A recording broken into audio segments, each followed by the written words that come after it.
a hopeless humanity. It looks as if we are trapped in sin. It looks as if we are under Satan's control, unable to really save ourselves. But God, behind those two words lies a cosmic plan so huge in scope and so vast in love that the human mind can't really fully comprehend it. All we can do is humbly receive it. We were dead in sin, but God, we rebelled against him. Amen. But God, we were enslaved by sin and our sinful natures. But God, when Christ rose from the dead, so did all the members of his body by virtue of God uniting them with Christ. When Christ rose, we rose.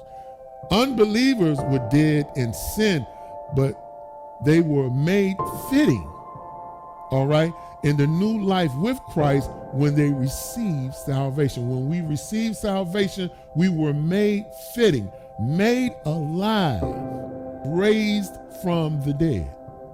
The only way spiritual dead people can have a relationship with God is to be made alive. Okay? And God is the only person who can accomplish that, which he did through his son, Jesus Christ, on the cross at Calvary.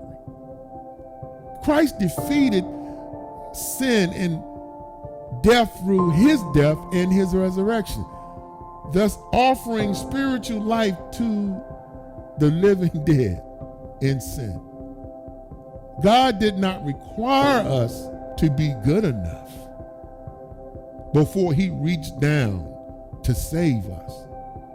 Thus, the only basis for salvation is God's grace in us receiving salvation. Romans 5:8 says, but God demonstrated his own love for us in this: while we were still sinners, Christ died for us. He died for us.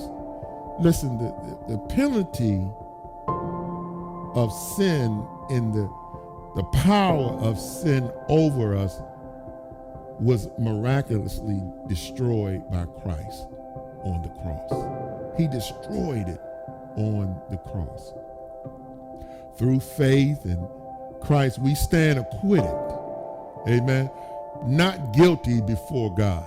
And by his grace, we have been saved.